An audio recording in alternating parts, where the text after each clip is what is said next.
Hello everyone, in this video we're going to draw a Gemsbok. Start by drawing a circle as a guide for the front part of the body. To draw the circle, first make two small marks to indicate the circle's length, and then on the sides make two more small marks to indicate the circle's width. Then connect the marks using curved lines to finish the shape of the circle. The circle doesn't have to be perfect, but if you're having trouble drawing it, just trace the outer edge of a coin, a bottle cap, or anything else with a circular edge. Sketch lightly at first so that it's easy to erase if you make a mistake. Also, pause the video to draw at your own pace. To the left, draw a smaller circle as a guide for the back portion of the body. Use the 4 marks method to draw this circle too. First, make 4 small marks to indicate the sides of the circle, and then connect the marks using curved lines to finish the shape of the circle. Make this circle smaller than the first circle. Don't place the circles too far apart or the body will be too long. On the top right side, draw a smaller circle as a guide for the head. Use the 4 marks method to draw this circle as well. Draw this circle about 1/4 the size of the first circle. On the bottom right side of the head circle, make a small mark for the first part of the muzzle. Connect the small mark to the head circle using curved lines to finish the guide for the muzzle. This guide should be similar to an upside-down arc. Pay attention to how big the muzzle is in relation to the head circle. Draw a sloping line across the entire head. This is a construction guide that will help you place the facial features later on. On the top left side of the head, draw a small arc as a guide for the ear. This arc should be small in relation to the head. On the top right side, draw another small arc as a guide for the other ear. On top of the head, draw a long diagonal line as a guide for the first horn. Pay attention to how long this line is in relation to the head. To the right, draw another long line as a guide for the other horn. The lines should be farther apart at the top than at the bottom. Under the first circle, draw a long vertical line as a guide for the front leg. Pay attention to the length of this line in relation to the body. Bend the bottom part of the line to indicate a joint. To the left, draw a similar line as a guide for the other front leg. Bend the bottom of the line for a joint. Under the circle on the left, draw a long angled line as a guide for the hind leg. Bend the line a couple of times in the middle to indicate the joints. The bottom tip of this line should be on the same level as the front legs. To the right, draw a similar line as a guide for the other hind leg. Bend the line near the middle to indicate a joint. Connect the head to the body using short lines to create the guide for the neck. The shape of the neck should be wide. Connect the circles in the middle using longer lines to finish the guide for the torso. Curve the line at the bottom for the abdomen. On the left side, draw a line that curves downward as a guide for the tail. And that's it for the guidelines. Now let's start on the final drawing. Inside the head, lightly sketch a small oval for the eye. Place the eye on top of the guideline near the center of the circle. When you get the size and position of the eye right, darken the shape. Draw a thin shape on top of the eye for the eyelashes. Draw a couple of short lines on the bottom right side for the inner corner of the eye. Inside the eye, off to the side, draw a tiny circle for a highlight. In the middle of the eye, draw a small oval and shade it in for the pupil. Don't overlap the tiny highlight circle as you shade the pupil. Draw a couple of lines around the eye for the eyelid and wrinkles. Keep these lines close to the shape of the eye. Near the tip of the muzzle, lightly sketch a small triangle for the nose. When you get the size and position of the nose right, darken the shape. Follow the path of the initial arc as you draw the tip of the nose. On the left side, draw a couple of curved lines for the nostril. Darken the top part of the nose using a wavy line. Make the bottom tip of the nose pointy. Under the nose, draw a line that curves to the left for the mouth. Sketch lightly at first and only darken the line when you get the shape right. Don't make the mouth too long. Under the mouth, draw a short curved line for the chin. Use the arc on the top left side as a guide to draw the first ear. Darken the shape of the arc, but make it pointier at the top and thinner at the bottom. The bottom part of the ear should be inside the head. Draw a series of short strokes inside the ear for the furry ear opening. Use the arc on the right as a guide to draw the other ear the same way. Darken the arc, but make the shape a bit thinner at the top and bottom. Inside the shape, draw a few short strokes for the ear's opening.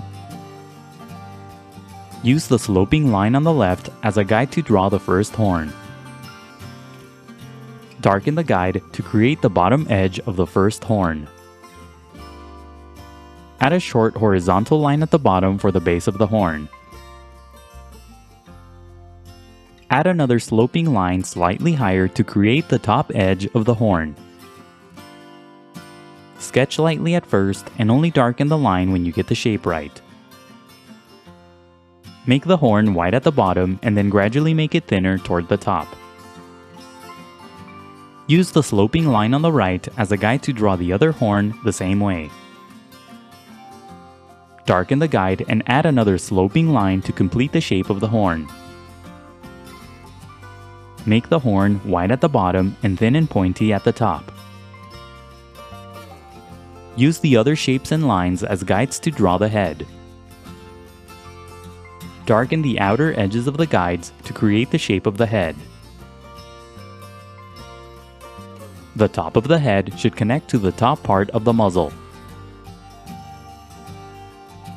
Curve the bottom line up toward the ear to create the jaw. Use the vertical line on the bottom right side of the body as a guide to draw the front leg. First, lightly sketch the shape of the leg around the guideline. Make the top part of the leg wide and then gradually make it thinner toward the bottom. Draw short curved lines near the middle of the leg to indicate a joint. At the bottom, draw a small square-like shape for the hoof. Make the shape of the hoof wide. When you get the shape of the leg right, darken the lines. The top of the leg should be inside the body. Keep the edges of the leg close to the guideline so that the overall shape is thin. Draw a couple of short lines at the bottom to finish the shape of the hoof. Use the line on the left as a guide to draw the other front leg the same way. First, lightly sketch the shape of the leg around the guideline. The top part of this leg will be hidden behind the body. Make the overall shape of the leg thin. When you get the shape right, darken the lines. Make the shape slightly wider at the top. Curve the shape in the middle to create the joint. Draw a couple of short lines at the bottom to create the hoof. Use the angled line on the far left side as a guide to draw the hind leg. Just like with the front legs, first lightly sketch the shape of the hind leg around the guideline. Make the top of the leg wide and then gradually make it thinner toward the bottom. Curve the shape along the path of the guide to create the joints on the leg. Make the bottom of the shape flat for the hoof. When you get the shape right, darken the lines. The top of the leg should be inside the body. Keep the edges on the bottom half of the leg close to the guideline so that the shape is thin. Make the hoof at the bottom flat and wide. Draw a short line at the bottom to complete the hoof. Use the line on the right as a guide to draw the other hind leg the same way. Sketch the leg lightly around the guideline and only darken the lines when you get the shape right. The top part of this leg will be hidden behind the first hind leg, so only draw the visible portion. Curve the shape in the middle to create the joint. Make the hoof at the bottom flat and wide. Use the remaining shapes and lines as guides to draw the rest of the body. Simply darken the outer edges of the guides to create the shape of the body. The edges of the body should be made up of long continuous lines. Don't overlap the legs that are on this side of the body as you draw the underside. Draw a wavy line at the top for the short hair along the back. Use the curved line on the left as a guide to draw the tail. Draw the shape of the tail around the guideline. Make the top of the tail thin. Draw a wider shape at the bottom for the hair on the tip of the tail. Use wavy lines to create the clump of hair on the tail. Now erase the initial guidelines. The next few steps are sped up so that the video isn't too long. Don't worry about erasing all of the guidelines. It's okay if you leave some behind. Redraw any of the final lines that you may have accidentally erased. Now add the coat pattern on the head and body. Draw a small curved shape at the top of the head and shade it in. Use a dark value to shade. Draw a vertical stripe across the head that overlaps the eye. Add a thick stripe to the right along the top part of the muzzle. Connect the shapes at the bottom using a shorter stripe. Use a dark value to shade the nose. Add a curved section along the jaw and darken the bottom edge of the neck and chest. Draw a thick horizontal stripe near the bottom edge of the body. Add a big patch on the top part of the hind leg. Add a dark section on the tail and darken the clump of hair on the tip of the tail. Draw dark patches on the tops of the other legs too. Draw small spots near the bottoms of the legs and darken the hooves. Shade the rest of the body using a medium value. Shade the horns and add a series of short lines to create ridges. Add a slightly darker value throughout the body to create some shadows. Shadows will give the figure more dimension and volume. Draw a cast shadow at the bottom using a medium value. Shading can be time-consuming, so be patient and take breaks. Keep shading until you're happy with the result. And that's it for the Gemsbok. Don't forget to pause the video to draw at your own pace. Also, please visit howtodrawanimals.com, where every step of this tutorial is broken down into an individual image. That's how, and then the number 2, then drawanimals.com. If you'd like to support my channel, please consider buying my books on Amazon. I'll leave a link in the description below. And if you enjoyed the video, please leave a like, a comment, and subscribe for more videos in the future.